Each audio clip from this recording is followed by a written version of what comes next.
like, through you, Madam Second Deputy Speaker, Madam, that to assure the honourable member from Zomba Malosa that for this case and indeed other ongoing cases, the Malawi Police Service will ensure that the prosecution is as speedy as possible by allocating the appropriate numbers and the numbers as well as the type of personnel that will be handling these cases so that the prosecution can be concluded in a speedy manner. I submit, Madam Second Deputy Speaker, Madam. Thank you, Honorable Minister. I now give the floor to the Honorable Member for Zomba City South. Honorable Member, you have the floor.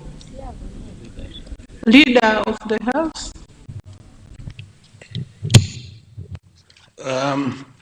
Madam Second Deputy Speaker,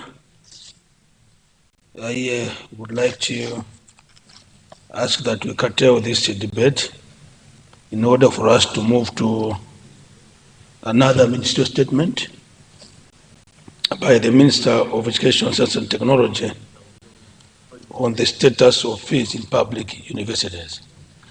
I would have loved to respond to my brother there, but out of respect, I will keep quiet for now. Madam Second Deputy Speaker, I beg to move. Thank you, Honorable Leader.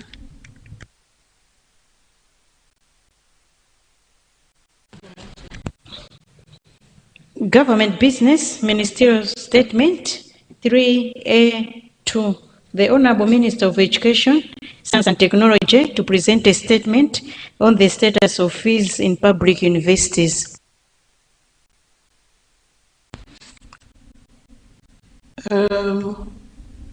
Honorable Minister.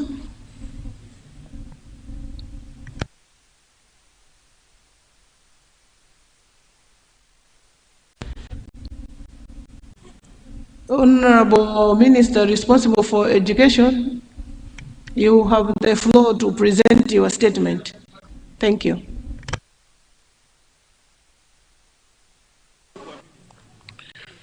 Madam Second Deputy Speaker, Madam, I beg to present the papers standing on my name under item 3A, Roman numeral 2 of the order paper. I beg to present. Thank you. Sergeant at Arms.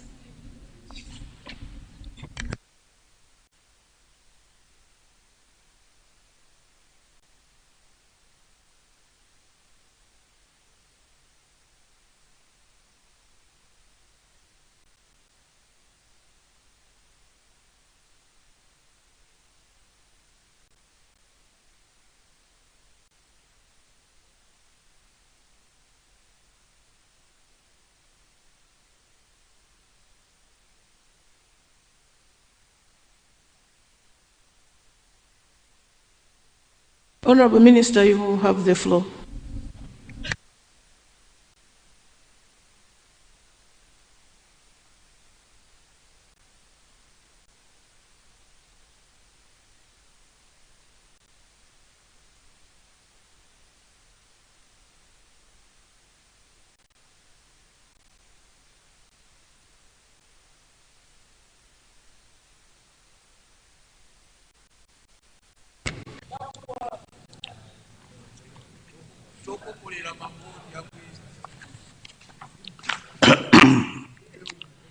Madam Second Deputy Speaker, Madam, I am deeply honored and grateful for the opportunity to make a brief statement in this August House regarding the adjustment of fees in public universities in Malawi, which is one of the current topical issues. Madam Second Deputy Speaker, Madam, the government of Malawi, under the dynamic leadership of His Excellency Professor Arthur Peter Mutharika, remains firmly committed to strengthening higher education as a key driver of national development, innovation, and economic transformation. Higher education plays a vital role in producing a skilled workforce of professionals, advancing research, and developing solutions for the country's social and economic challenges. Madam First Deputy Speaker, Madam, and honorable members, you may wish to be informed that my ministry has made significant progress in expanding access to higher education. During the 2026-27 public university selection year, a total of 20,000 students have been selected to our various colleges and universities of higher learning. Madam Speaker, this is the largest and highest selection of students to our universities. Madam Second Deputy Speaker, Madam, expanding access goes beyond increasing enrollment numbers. Government is implementing deliberate measures to ensure that higher education opportunities are equitable and inclusive.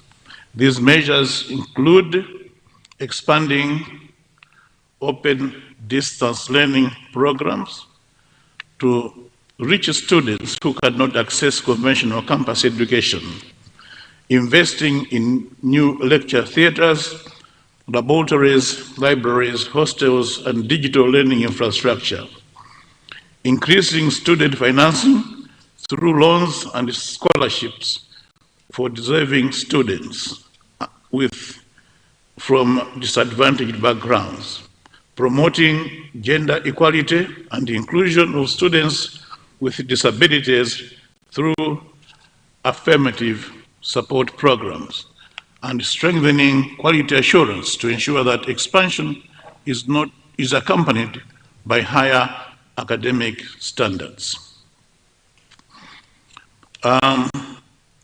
Madam Second Deputy Speaker, Madam, honorable members, allow me to turn to the subject of fees adjustment in our public universities. First of all, let me remind August House that on 27 February 2026, the DPP government, led by His Excellency Professor Arthur Peter Mutharika, delivered a budget policy statement for 2026-27 fiscal year through the Minister of Finance, Economic Planning and Development, Honorable Joseph Machola Manamvika MP. In that statement, Madam Speaker, the Honorable Minister informed the nation that he had allocated resources amounting to 234 billion to the country's 6 public universities.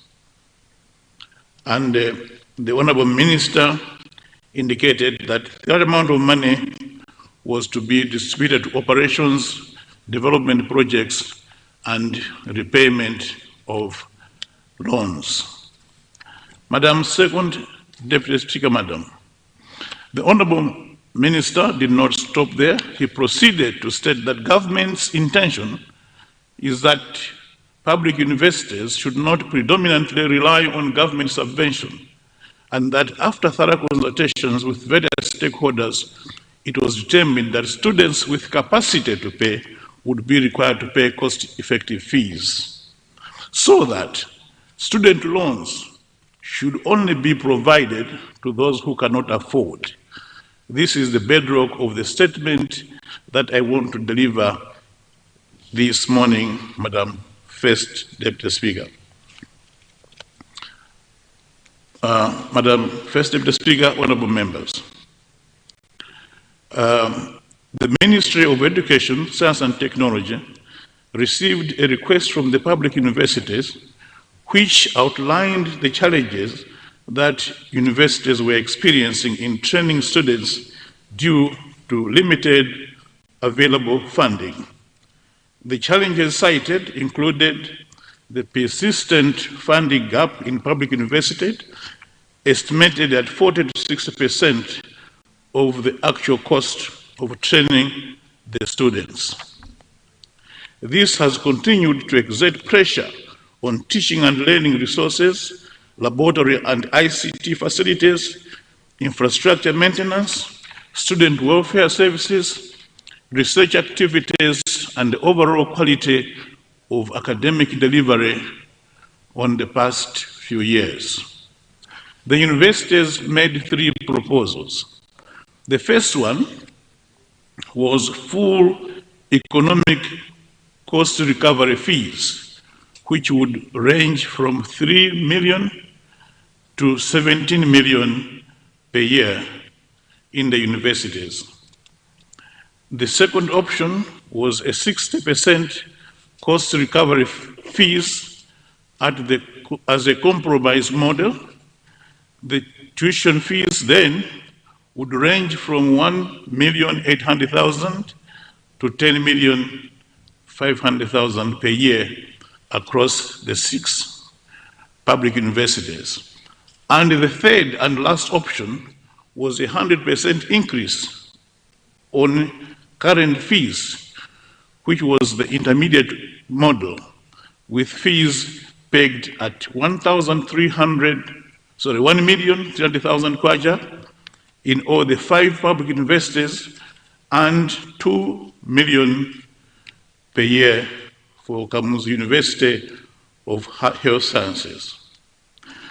Madam Second Deputy Speaker, taking into account the prevailing economic conditions, affordability concerns, and the need to safeguard academic quality, government approved the third option, namely the immediate relief model, which is a 100% fee adjustment. Let me make emphasis that if you look at the 3 options, this was actually the lowest option of fees for the students. With this option, UNIMA, University of Malawi, Luana, MAST, MUBAS, and Mzuni, the fees would adjust from 650,000 per year to 1,300,000 per year, while KUHES would move from 1 million to 2 million. Madam First Deputy Speaker, sir. Honorable members, this adjustment is expected to support improved learning, teaching resources, strengthen laboratory functions, enable universities to undertake practical training, improve ICT, and ensure quality of learning. Madam Second Deputy Speaker, sir, I wish to place on record that this increase is not the highest in the history of our universities. We have had a 120% increase, a 220% increase, and 120% increase. In 2023, the university fees were increased from 350 to 650, nearly 85%. Madam First Deputy Speaker, sir, and members, it must be remembered that since 2023, there has been no fees increase in our universities.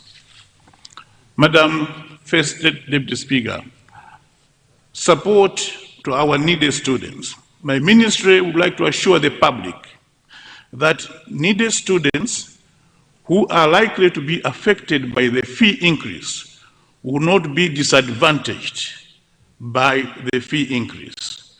Government will ensure that no needy student is denied access to higher education on account of the financial constraints. Government has therefore increased the funding for supporting needy students under the Higher Education Students Loan and Grants Board. In addition, the selection process for beneficiaries has been strengthened in order to ensure that more students, only needy students, are access the loans. And as stipulated in the SONA by His Excellency Professor Arthur Peter Mutharika, this year we will support 38,000 needy students in public universities. In conclusion, Madam First Deputy Speaker, Madam, the Honourable Member allow me to assure the August House that the general public out there, that government remains committed to ensuring that public universities are functional and provide access to equitable and quality education, while encouraging public universities to diversify ways of generating income for their financial sustainability in the medium and the long term. We will continue working with Parliament and all stakeholders to build an inclusive, equitable, and globally competitive higher education system that supports the realization of Malawi 2063. In conclusion, yes, Madam Second Deputy Speaker, Madam, we will provide adequate funding to our public universities to ensure that they achieve for this nation the human capital required for the attainment of the Malawi 2063. But, Madam Second Deputy Speaker, at the same time, we will cushion and protect our needy students with adequate loans to ensure that they achieve their goals, dreams, and aspirations. I thank you, Madam Second Deputy Speaker, Madam.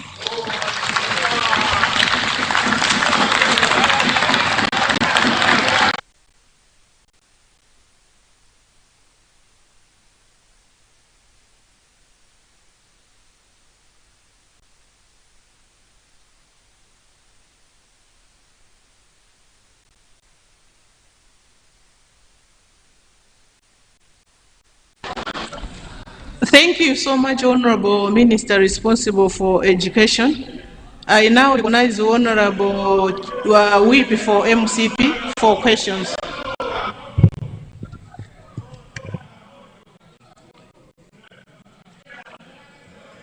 Honorable Whip, you have the floor. Thank you very much, Madam Second Deputy Speaker, for recognizing the people of the Zamlunduni to say something on the statement that the Honorable Minister has delivered. First, to thank the Honorable Minister for the elaborate presentation. Madam Deputy Speaker, I would want to agree with the Honorable Minister that indeed public universities are facing challenges, and it is noted clearly that inadequate funding towards the public universities is giving them some panic, hence exploring other ways of getting support. And the ministry feels, or the government feels, the most appropriate route is to increase the fees. But the minister also has said in his statement that those with capacity should be able to pay.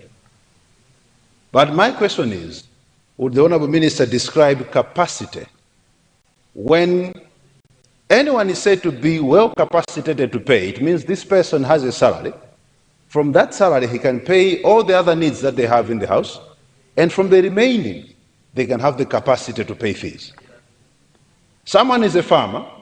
This farmer should be able to go to the market and sell his tobacco. From the proceeds of the sales, he will have the capacity to pay. Honorable Minister, are you saying the farmer in my village who hasn't been able to sell his tobacco has the capacity to pay fees for a child? 1.3 million. Honorable Chair, someone whose salary has been cut drastically, excessive taxes.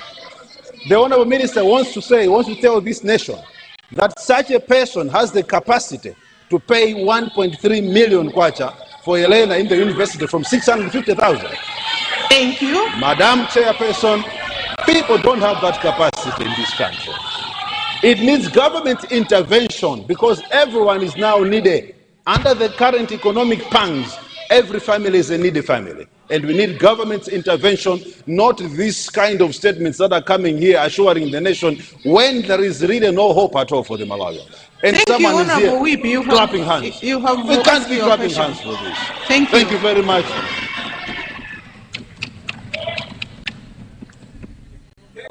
Honorable Minister.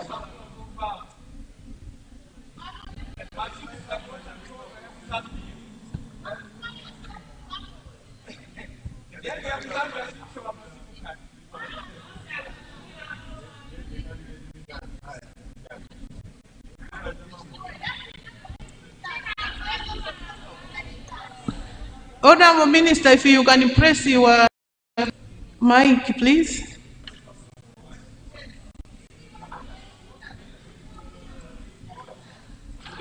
You have the floor, Honorable. Just hold on. Yeah, press again.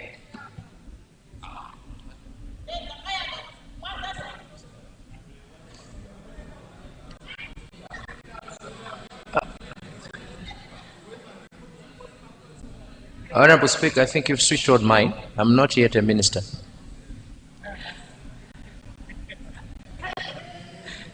You have the floor. Thank you very Honorable much, Madam Second Deputy Speaker. Madam, I believe that the honorable member who was making a statement and the question was just echoing exactly what I said. There are people in this country that he was describing that cannot afford the fees. And these are the very people that government is ensuring that their children are supported with loans. Thank you. Thank you, Honorable Minister. I now recognize the Honorable Member for Kasungu Central. Honorable Member, you have the floor. Second Deputy Speaker, Madam, thank you so much for recognizing both Kapaizi, Kaomba Mawango, and Souza to ask a question to the able Minister of Education. I would like to ask the Minister of Education as to when the government is considering raising upkeep money from 560,000 covering 2 semesters, which is 280 for the needed students, because considering the cost of living now, 280 is not enough to cover that.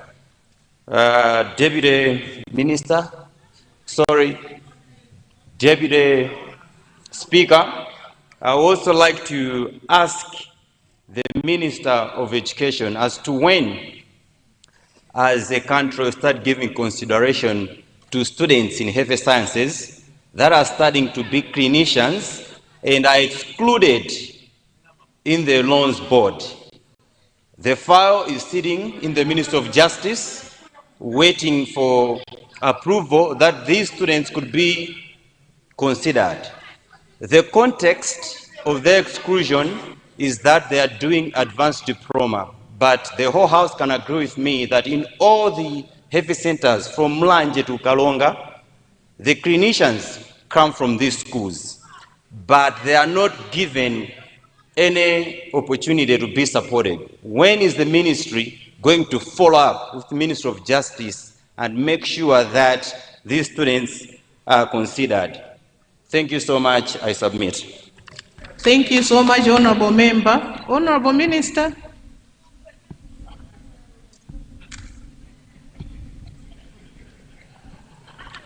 Thank you very much, Madam Second Deputy Speaker.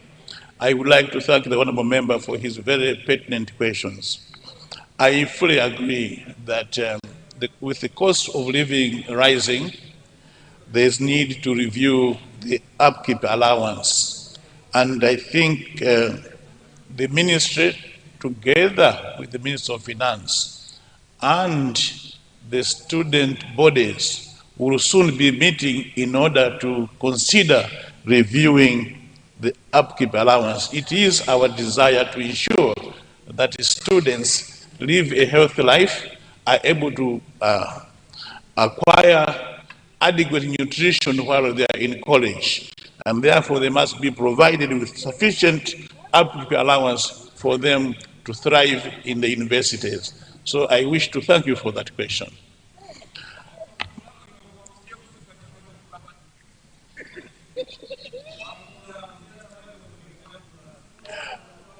The second question is also equally pertinent. At the time, I would like to address this second question, Honorable Second Deputy Speaker. At the time this act was being passed, there was need to consider those doing diplomas. They were on the list, but I think the consideration, and the justification for them was that when you actually look at the services, whether in agriculture, whether in health and other fields, the people that have diplomas are actually doing most of the work. We need them, and therefore we must support them so that we can have them in large numbers. And that is why that bill was drafted, to ensure that they are also included in the student loans.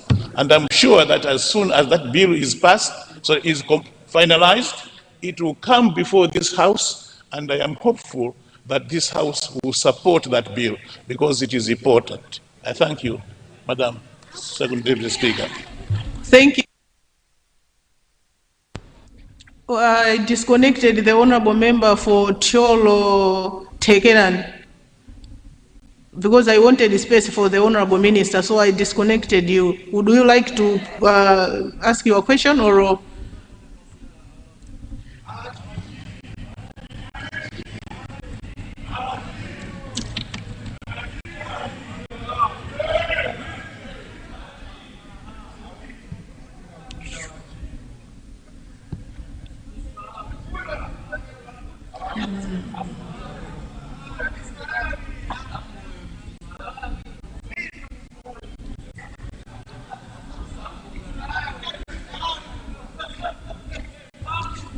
Honorable member, you have the floor. Thank you so much, Second Deputy Speaker, for recognizing the people of Cholo Tekerani to ask the minister a question. But before I come to that one, let me, Second Deputy Speaker, appreciate the statement that has been read by the able Minister of Education. My question, Second Deputy Speaker, is is the minister or the ministry prepared a space that if some needy students have been left out from the list he has mentioned, is any space that can be used to accommodate those needy students that have been left aside from that particular list? I'm saying this considering students we have in our constituencies, in particular Cholo Tekerani. I have Anne Magras, a needy, intelligent girl student who has been selected to UNIMA, but she has done everything. She has applied for the loan, but I'm thinking if she has been left aside, what will happen to such kind of students? I submit Second Deputy Speaker. Thank you so much. Thank you, Honorable Member. Honorable Minister. Sorry.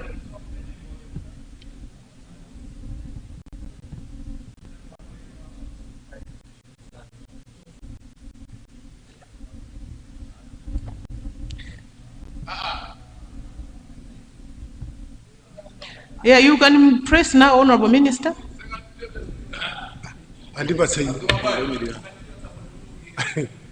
Speaker Mwandibasa. Speaker Mwandibasa. God is the carbon.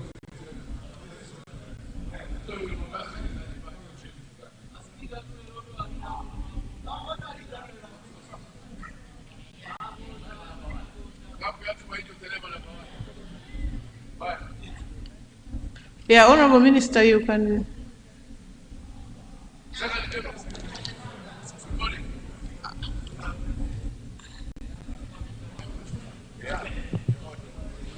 Thank you very much, Madam Second Deputy Speaker, and to thank the Honourable Member for Cholo Tekeran for his question.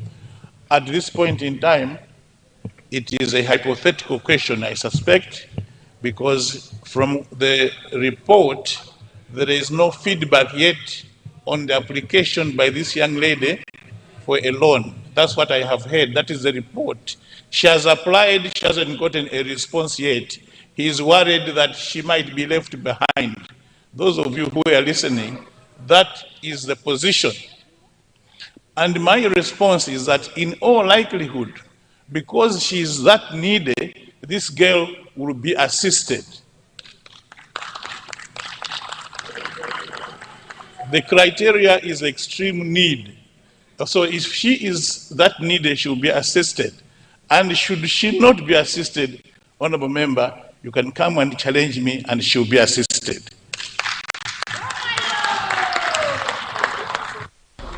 Thank you so much, Honorable Minister. I now recognize the Honorable Member for Chikwawa Central. Central West. Is it Leader of the House?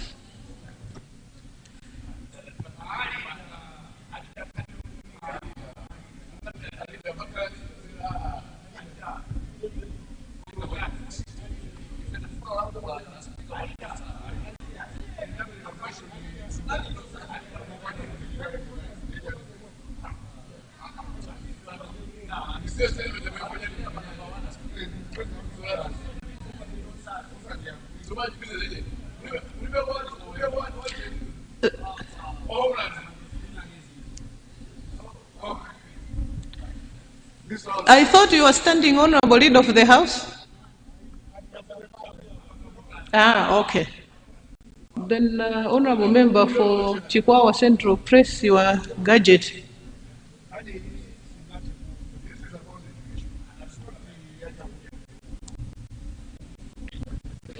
Yeah, thank you so much, Second Deputy Speaker, and good morning. Good morning. My question to the Honorable Minister of Education is the same as the ones that my honorable colleagues have already asked.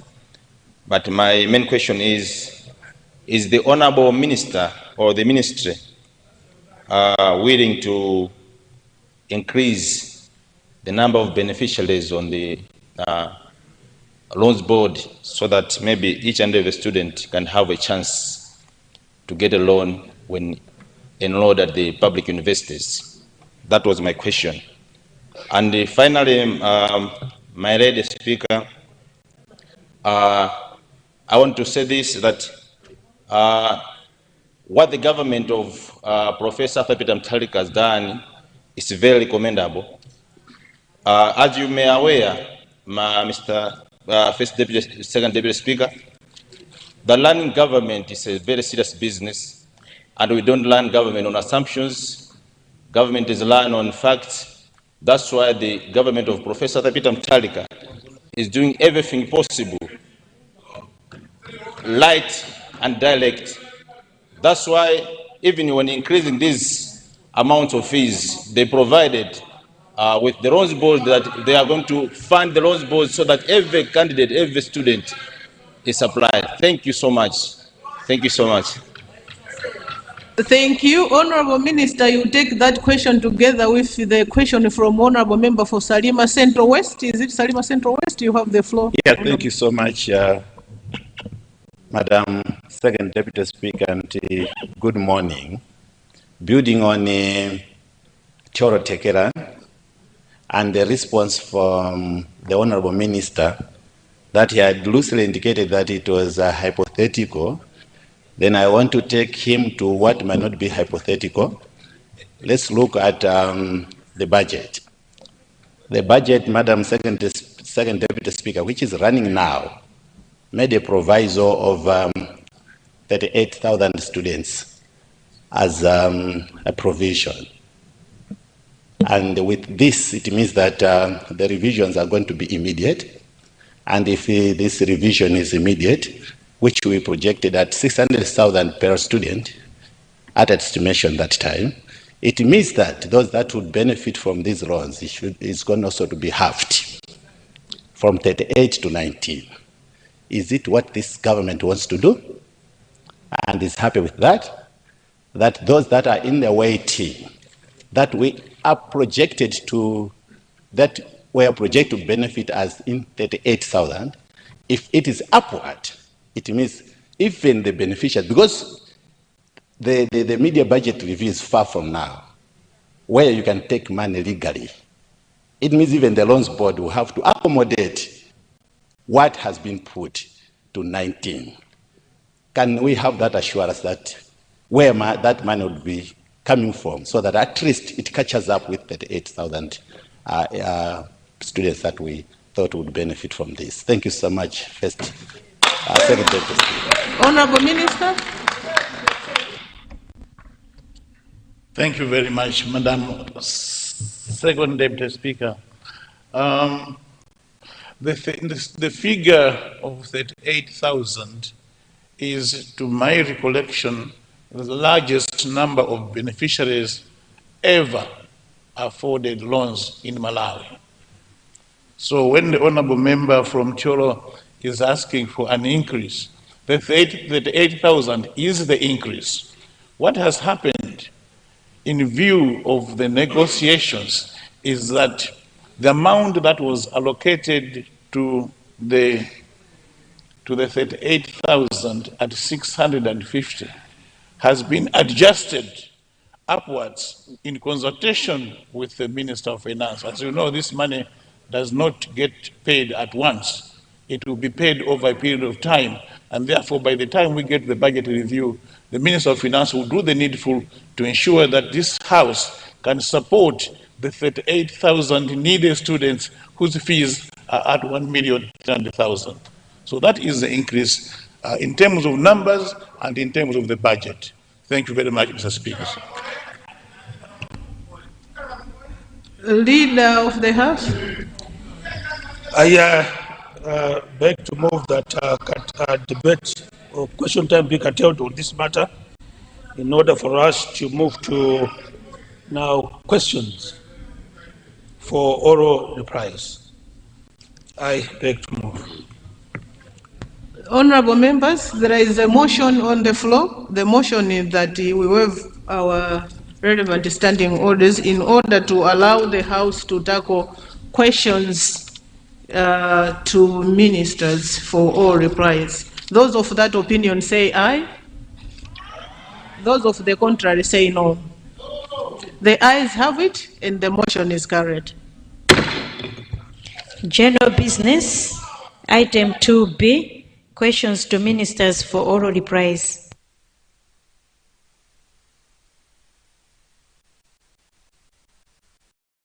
Thank you so much. I now recognize Honorable Leader. Are we? Yeah, thank you.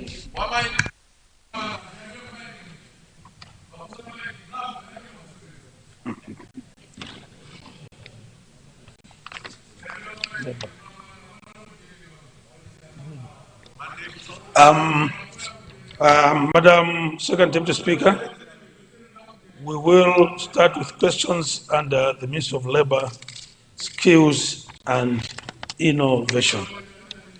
I submit, Second Deputy Speaker. Thank you, Honorable Leader. I now recognize the Honorable Member for Nchewu Central East.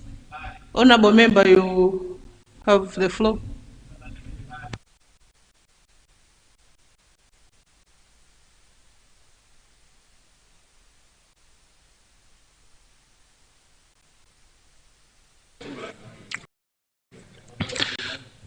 Thank you, Deputy Speaker, for recognizing the people of Nchewu Central East. Indeed, that question is from the people of Nchewu Central East. Thank you. Thank you. Honorable Minister, responsible for labor, skills and innovation, you have the floor, Honorable.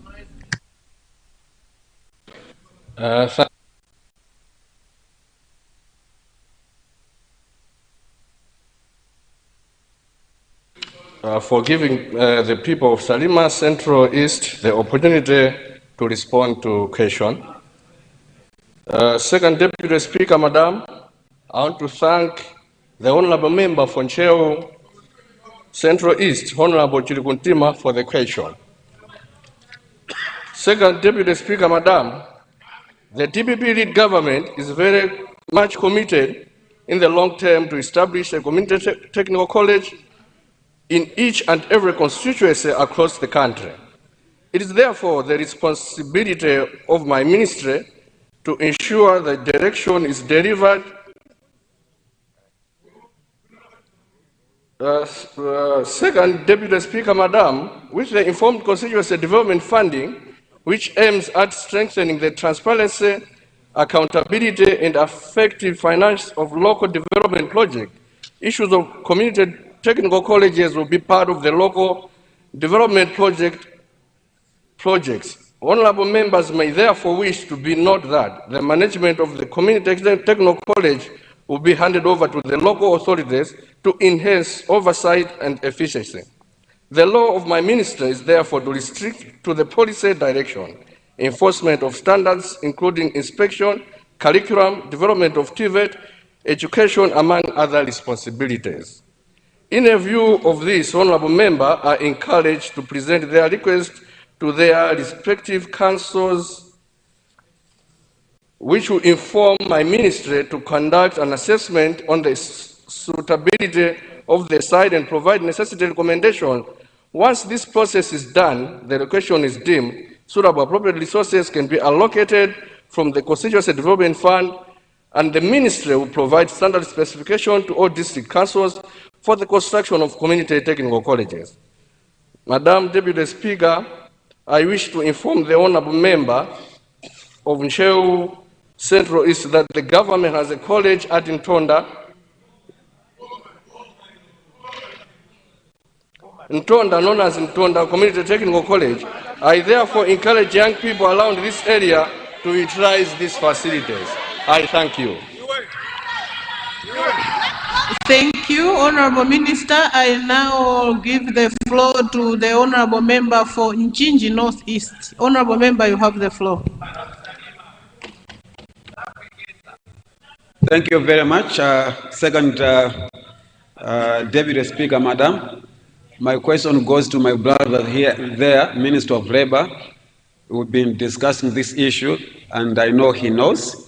We have a technical college in Njinji, Kapondo Technical College, which has been running for some time now. We have some courses which lack equipment, and in our discussions, he assured me that government has equipment in the warehouses, and he promised that he would deliver the equipment to the technical college, so that these remaining courses should also be taught at the college. I would like, through you, Madam, Second Deputy Speaker, Madam, to ask the minister responsible, when is he delivering the equipment so that the technical college resumes the courses that are not being taught right now? Thank you very much.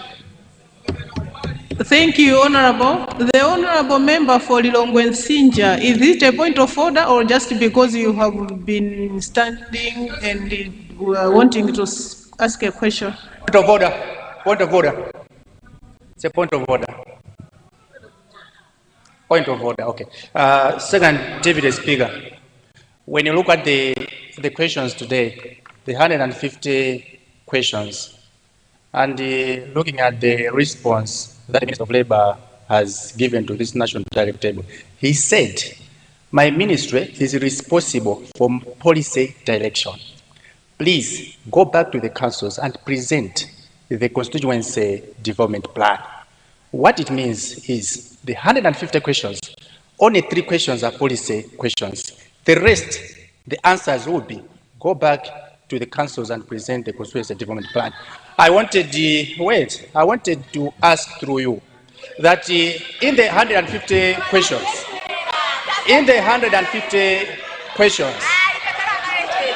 can I have all the honorable members from my far right? Honourable members, order. from the 150 questions, we have major and small projects. I wanted to ask through you, because if they are saying go back to the constituencies and submit the plan to the councils, what they are saying is the councils have money for you to conduct and have the projects. My question is it not in order that the government should stand and present how much monies are we getting for the first quarter? Because we can't go to the councils where there is no money. If this house can discuss to say, can we allocate 250 million to the councils, that is the under disaster preparedness fund, so that the small projects we can be doing than coming here with a lot of questions with a simple answer that the ministers are saying, go to the councils. That's my question. Because even if we ask the many questions, the answer is go. Thank you so much, Honourable. Honourable member, because he was standing on a point of order, and my answer to you is that it is in order for the Honourable Minister to refer to our respective councils. I think the priority is up to the members to prioritize issues to do with labor and skills and innovation. So it's how members they prioritize their development. But the resources they are being channeled to our councils, and there are processes to be done. So I'm sure and 100% sure that the people of Machinga East is also identifying projects to be used in the 5 billion. So it's how you prioritize your developments, Honourable Member. Thank you.